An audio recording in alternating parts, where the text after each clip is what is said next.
Hello friends, good morning. Welcome to my channel कैसे कैसे लोग, written by Neera.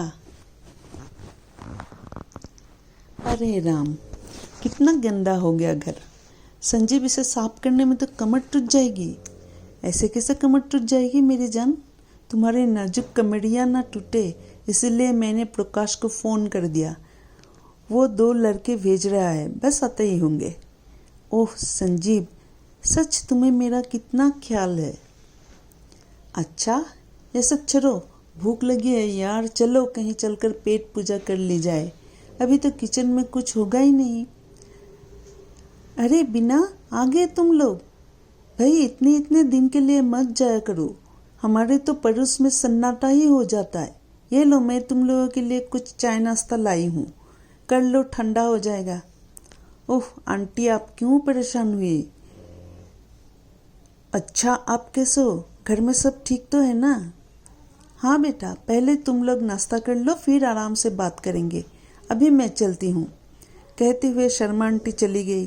Sanjeev business करते थे, इस चक्कर में उनका बाहर जाना लगा रहता था।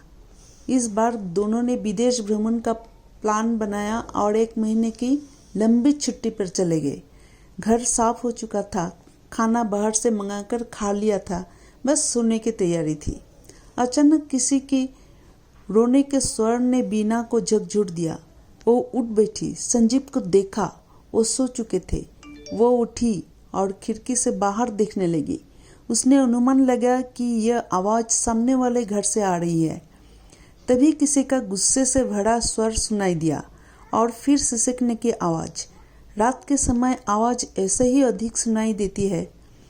सुबह उसने संजीव को बताया तो वो बोले, होगा मियाँ बीबी का झगड़ा, तुम क्यों इतना दिमाग लगा रही हो? पर वो किसी औरत की आवाज़ नहीं थी। ठीक है बाबा, किसी ने डांटा होगा बच्चों को। अच्छा चलो मैं चलता हूँ, हो सकता है मुझे देर हो जाए। Take care. संजीव चले गए। वो भी शर्मा आंटी के बर्तन देने चली गई। उसने आंटी से पूछा कि सामने वाले घर में कौन रहता है? तो आंटी ने बोला, अरे बेटा, मियाँ बीबी का बच्चा है, 1 महीने से रह रहे, पर मजाल किसी से दुआ सलाम करे। आंटी, आप भी जाती है क्या इनके यहाँ से? रोने की आवाज़। हाँ बेटा, क्यों? बस ऐसे ही। बिना घर लौट आई। रात के 10 बज रहे थे। संजीव आए नहीं।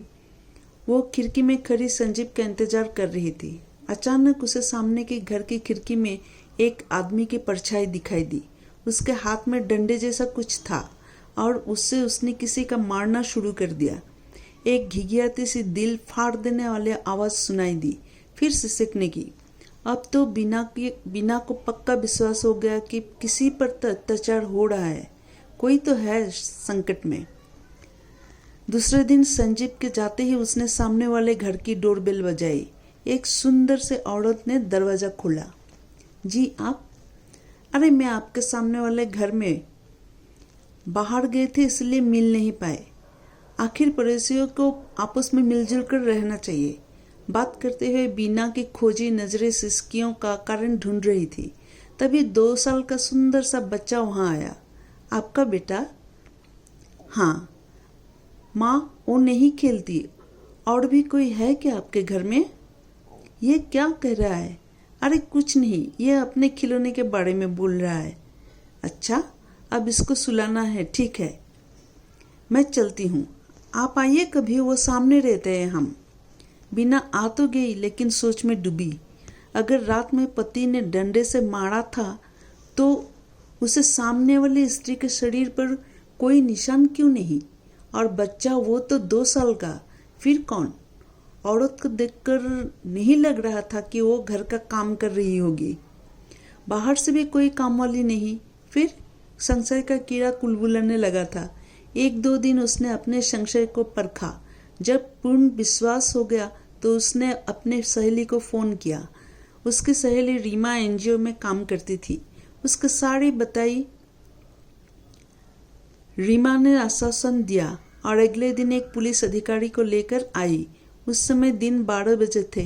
वो लोग सामने वाले घर में गए। महिला और उसका बच्चा ही थे घर में। पुलिस को देख महिला सक पका गई थी। बीना ने उसे अपने पास बिठा लिया। उसके चेहरे पर पसीने की बूंद छलछला आई थी। पुलिस वाले ने जब पूछा कि घर में कौन कौन है तो उसने डरते हुए कहा, कोई नहीं जी। तभी अंदर से ऐसी आहट मिली कि जैसे कोई काम कर रहा हो। सबको आंखों में ऐसा लगा कि कोई है। रीमा और पुलिस अधिकारी किचन की तरफ बढ़ गए। देखा एक 10-12 साल की मड़ियल सी लड़की बर्तन मांज रही थी। उलझे बाल, फटे कपड़े, शरीर पर चोटों के निशान अपनी कहानी शहंगी कर रहे थे। उसे वहां से लेकर रीमा बाहर आई और प्रश्नवाचक नजरों से उस औरत की ओर देखा। जी कामवाली, गांव से लाए थे। लड़की थर थर कांपे जा रही थी। आखिर रीमा ने उसे अपने पास बिठाया और उसकी पीठ सहलाई तो उसकी चीख निकल गई। क्या हुआ कहकर रीमा ने पीठ देखी तो घाव देखकर कलेजा कांप गया। लड़की की पूरी पीठ छिल रखी थी। रीमा उससे लेकर दूसरे कमरे में गई। जब लड़की का डर थोड़ा कम हुआ तो रीमा ने उसके गांव माता पिता के बारे में पूछा। लड़की पहले तो रीमा के मुंह देखती रही, फिर बोली, आप मुझे यहाँ से ले चलोगी तो ही बताऊंगी, नहीं तो ये लोग मुझे मार डालेंगे। तो रीमा ने बोली, नहीं, अब तुम यहाँ नहीं रहोगी, हमारे साथ रहोगी। आश्वस्त होने पर लड़की ने जो बताया उसे सुन पैरों तले की जमीन सरक गई। इतनी नृशंसता, इतनी अमानवीयता, वो भी अपनी ही बेटी पर। चौंक गए ना आप लोग भी? बिल्कुल ऐसे ही मैं भी चौंक गई थी। उसने बताया कि उसे नहीं याद कि उसकी माँ कैसी थी। जब समझने लायक हुई तो नाना नानी के पास थी। पापा हर महीने आते, प्यार करते, खिलौने लाते, उसके साथ खेलते। एक दिन पापा ने बताया कि वो मेरे लिए मम्मी ले आए हैं और जल्दी ही उसे भी ले जाएंगे। मैं मम्मी का नाम सुनकर बहुत खुश हो गई।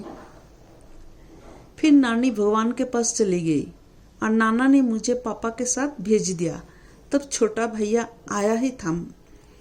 मम्मी काम नहीं कर पाती थी, मुझे छोटे छोटे काम करने पड़े और फिर कहते हुए फपक फपक कर रोने लगी। अब मैं यहाँ नहीं रहूँगी दीदी, अपने साथ ले चलो। बच्चे का पूरा शरीर उस पर हुई अत्याचारों की गवाह दे रहा था। पुलिस अधिकारी ने पति पत्नी को अरेस्ट करने की प्रक्रिया प्रारंभ कर दी।